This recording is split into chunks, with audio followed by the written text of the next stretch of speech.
మన ప్రభువు రక్షకుడైన యేసుక్రీస్తు వారి పేరిట మీ అందరికీ వందనాలండి. మరి నేడున్న సమాజాన్ని చూసుకుంటే వివాహమైన స్త్రీలు అంటే కొత్తగా పెళ్ళైన వాళ్ళని చూసుకున్నట్లయితే వాళ్ళకి కొన్ని బాధలు అనేవి ఉంటాయి. అవి ఏంటని మనం ఆలోచించినట్లయితే సంతానము లేకపోవడం, గర్భఫలము లేకపోవడం.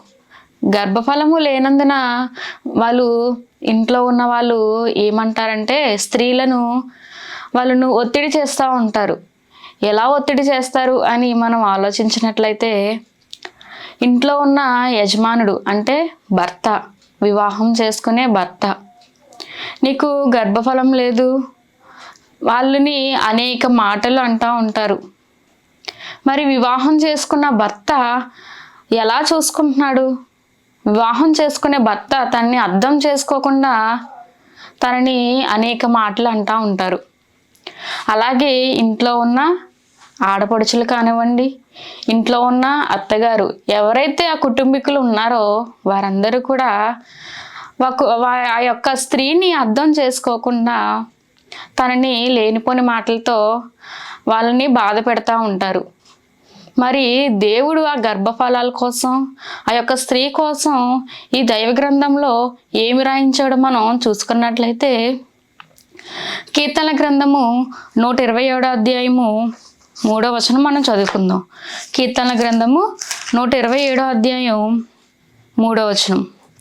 కుమారులు యెహోవా అనుగ్రహించు స్వాస్యములు, గర్భఫలము ఆయన ఇచ్చు బహుమానమే. ఎవరిచ్చు బహుమానం ఏంటండి? ఆయన అంటే తండ్రి అయిన దేవుడు. మరి ఆ బహుమానాలు అని మనం ఎటువంటి సందర్భాల్లో ఈ మాటలు మనం మాట్లాడతామంటే, ఏమైనా మనం పెళ్ళిళ్ళకి వెళ్ళేటప్పుడు అక్కడికి బహుమానాలు తీసుకెళ్తాం, లేదా ఏదైనా బర్త్డే పార్టీలకి, ఏదైనా చిన్ని కార్యక్రమాలు, సంతోషకరమైన కార్యక్రమాలు మనం చేసుకున్నప్పుడు బహుమానాలు అనేవి మనకి తీసుకొని రావటం జరుగుతుంది. మనం ఎవరికైనా ఇవ్వటం జరుగుతుంది. అది దానికంటూ ఒక సందర్భం ఉంటుంది, దానికంటూ ఒక టైం ఉంటుంది. అలాగే బహుమానం, గర్భఫలం అనేది బహుమానం అంటండి. మరి ఈ బహుమానానికి కూడా ఒక టైం అనేది ఉంటుంది, ఒక సందర్భం ఉంటుంది. మరి ఆ సందర్భం ఏంటో మనం ఆలోచించకుండా, ఆ టైం ఏంటో మనం గుర్తించకుండా మరి నేడున్న సమాజం ఆ వివాహమైన స్త్రీలను చాలా ఇబ్బంది పెడుతూ ఉంటుంది. ఏమండి, పిల్లలు లేని వారిని చాలా కార్యక్రమాలకి రానివ్వరు. నీకు పిల్లలు లేరు కదా, ఈ కార్యక్రమానికి రాకూడదు, ఆ కార్యక్రమానికి వెళ్ళకూడదు అని వాళ్ళని ఇంకా బాధ పెడతా ఉంటారు. వాళ్ళని ఆ మాటలు హింసిస్తూ ఉంటాయండి. ఆ మాటలు వాళ్ళ హృదయంలో నొచ్చుకొని ఆ యొక్క హార్మోన్స్ అనేది ఇన్బ్యాలెన్స్ అయిపోతాయి. అంటే ఆ యొక్క హార్మోన్స్ డ్యామేజ్ అవుతాయి. హార్మోన్స్ డ్యామేజ్ అవ్వడం ఏంటి అని మనం ఆలోచించినట్లయితే, వాళ్ళు ఈ టెన్షన్స్, ఈ సమాజం అంటున్న ఈ మాటలను వాళ్ళు ఒత్తిడిగా తీసుకొని అదే ఆలోచనతో ఉంటూ భోజనం చేయకపోవడం, నీరసంగా ఉండడం, ఇవన్నీ హార్మోన్స్ ఇన్బ్యాలెన్స్ అయిపోతాయి. అంటే ఒంట్లో బలం ఉండదండి. మరి బలం లేకుండా వాళ్ళకి గర్భఫలాలు కావాలి అంటే ఎలా వస్తాయి? మరి ఇంట్లో భర్త అర్థం చేసుకోకపోతే ఇంకెవరు అర్థం చేసుకుంటారు? మరి వాళ్ళ కుటుంబాలను వదిలేసి, వారి అమ్మ నాన్నలను, తల్లిదండ్రులను విడిచిపెట్టి, అన్నదమ్ములను విడిచిపెట్టి, అక్క చెల్లెలను విడిచిపెట్టి నిన్ను నమ్ముకొని నీ గృహానికి వస్తుంది నీ భార్య. నిన్ను నమ్ముకొని వస్తుంది అంటే అక్కడ ఎవరున్నా నాకు లేకపోయినా నా భర్త నాకు తోడుగా ఉంటాడు, నా భర్త నన్ను అర్థం చేసుకుంటాడు అనే ఒక ఆలోచనతో, అనే ఒక మంచి మనసుతో, అనే ఒక నమ్మకంతో నీ భార్య వాళ్ళ కుటుంబాలను అందరినీ విడిచిపెట్టి నీ గృహానికి వస్తుంది. మరి నీ గృహానికి వచ్చిన భార్యను నువ్వు ఎలా అర్థం చేసుకుంటున్నావు? ఇంట్లో వాళ్ళు అర్థం చేసుకోకపోతే అర్థమయ్యేలా ఆ యొక్క భర్త చెప్పాలి. ఏమండి, పిల్లలు అనే సంతానం అనేది పురుషులు లేకుండా స్త్రీకి రాదు కదండి. పురుషుడు స్త్రీ కలయిక ద్వారానే సంతానం. మరి అందరూ స్త్రీనే అంటారు, నీలో లోపం ఉంది, నువ్వు హాస్పిటల్కి వెళ్ళట్లేదు, నువ్వు మందులు వాడట్లేదు అని అందరూ సూటిపోటి మాటలతో స్త్రీనే అంటారు. నేడున్న సమాజం కూడా స్త్రీనే అంటున్నారండి. మరి పురుషుణ్ణి ఎందుకు అనట్లేదు? మెయిన్ క్యారెక్టర్ అందుట్లో పురుషుడే కదండి. మరి పురుషుణ్ణి ఎవరు అనట్లేదు, అందరూ స్త్రీనే అంటున్నారు. స్త్రీ అంటే అంత చులకన? స్త్రీ అంటే నేడు సమాజంలో అంత చులకన అయిపోయిందా? కాదు కదండి. స్త్రీ లేకపోతే ఈ భూమి మీదకి పిల్లలు రావాలంటే రాలేరు. 9 నెలలు తన గర్భంలో మొయ్యాలి అంటే దేవుడు స్త్రీని చేశాడు. మరి పురుషుని విషయానికి మనం ఆలోచించినట్లయితే పురుషులు ఎలా ఉంటున్నారు? పిల్లలు కావాలి అనుకునే పురుషులు ఎలా ఉంటున్నారు? కొంతమంది స్మోకింగ్ అని, డ్రింకింగ్ అని, ఆల్కహాల్ తీసుకుంటూ వారు కూడా స్త్రీనే వాళ్ళు నిందిస్తూ ఉంటారు. నీకు గర్భఫలం లేదు, నువ్వు కొంతమంది అనేకమైన మాటలతో ఆ స్త్రీ యొక్క హృదయాన్ని చాలా బాధ పెడతా ఉంటారండి. ఏంటి ఆ మాటలు అంటే, నీకు సంతానం లేదు, నువ్వు గొడ్రాలివి, నీకు పిల్లలు పుట్టరు, ఇటువంటి మాటల ద్వారా వారికి ఇంకా బాధ కలుగుతూ ఉంటుంది, బాధ పెరుగుతూ ఉంటుంది. మరి ఆ బాధను తగ్గించేవారుగా ఉంటున్నారా పురుషులు, లేతే ఆ బాధ ఇంకా పెంచేవారుగా ఉంటున్నారా? ఒకసారి మనం ఆలోచించుకోవాలండి. మనం ఆలోచించుకోవాలి.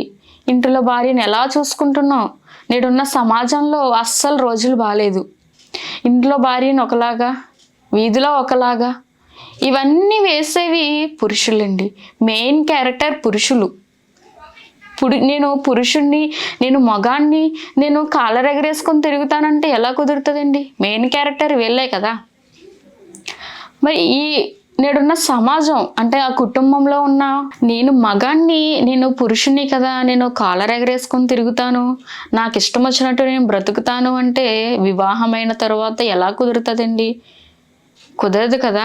వివాహమైన తర్వాత నిన్ను నమ్ముకొని వచ్చిన స్త్రీని నువ్వు నమ్మకంగా ఉండాలి. వివాహమైన పురుషులు, నేను పురుషుణ్ణి కదా, నేను ఎందుకు హాస్పిటల్కి వెళ్ళాలి, నేను ఎందుకు ఈ పరీక్షలు చేయించుకోవాలి, నేను ఎందుకు ఈ మందులు వాడాలి, నేనెందుకు నేను పురుషుణ్ణి కదా, నేను మగాణ్ణి కదా అని అనుకుంటారు. కానీ అస్సలు విషయం మగాళ్ళలోనే ఉందండి. మెయిన్ క్యారెక్టర్ అనేది పురుషుడే. పురుషుడి నుంచి పురుషుడు స్త్రీ కలయిక ద్వారానే పిల్లలు పుడతారు. కానీ నేడున్న సమాజం కూడా స్త్రీలనే అంటున్నారు. స్త్రీల యొక్క బలహీనతను కనిపెట్టి స్త్రీలను ఎంతో హింసిస్తూ ఉంటారు. ఆ కుటుంబంలో ఉన్న స్త్రీలు కూడా, పురుషులకి ఎలాగో తెలీదు, కానీ ఆ కుటుంబంలో ఉన్న స్త్రీలు కూడా వారిని అనేక మాటలతో అంటూ ఉంటారండి. వాళ్ళు పూర్వీకంలో వారు పాత రోజులకి వెళ్ళిపోతే అప్పుడు కూడా వాళ్ళు ఆ బాధలు పడే ఉంటారు.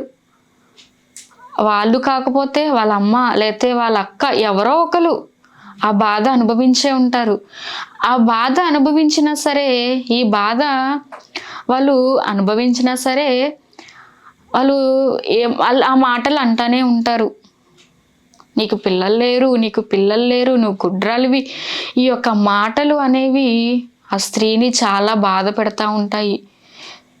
మరి దేవుడు యెహోవా ఇచ్చు గర్భఫలము యెహోవా ఇచ్చు బహుమానం అని చెప్పిన దేవుడు గర్భఫలం ఇవ్వకుండా ఉంటాడా? ఇవ్వరు కదండి. ఆనాడు అబ్రహాం గారికి ముసలితనంలో గర్భఫలం, షారా గారికి గర్భఫలం వచ్చింది ముసలితనంలో. కానీ దేవుడు ఏదో ఒక రోజున ఆ గర్భఫలం అనేది ఇస్తాడు. ఆయన ఇచ్చు బహుమానం కాబట్టి ఆ బహుమానం కోసం మనం ఎదురు చూస్తూ ఉండాలి ఏంటి. మరి ఆ బహుమానానికి అనేది ఒక సందర్భము, ఒక టైము ఉంటుంది. ఆ బహుమానం నాకు పిల్లలు లేరు అని మనం బాధపడకూడదు, చింతించకూడదు. తండ్రి దగ్గర మనం మొరపెట్టుకోవాలి. నిన్ను ఎవరైనా ఏమైనా అంటున్నారా? దేవుడి దగ్గర మొరపెట్టుకోవాలి. తండ్రి, ఇదిగో నా భర్త నన్ను అర్థం చేసుకోవట్లేదు, గర్భఫలముని ఇచ్చు బహుమానం కాబట్టి మనం తండ్రి దగ్గర మనం మొరపెట్టుకోవాలి. తండ్రి దగ్గర మొరపెట్టుకుంటే తండ్రి మనకి ఇస్తాడు. కాబట్టి ఈ మాటలన్నీ మన హృదయంలో భద్రపరుచుకొని స్త్రీని బలహీన ఘటంగా మనం చూడకుండా స్త్రీని అర్థం చేసుకొని వాళ్ళకి కుటుంబంలో విలువనిచ్చే పురుషులుగా మీరందరూ ఉండాలని నేను కోరుకుంటూ ఈ నా కొన్ని మాటలు ముగిస్తున్నాను.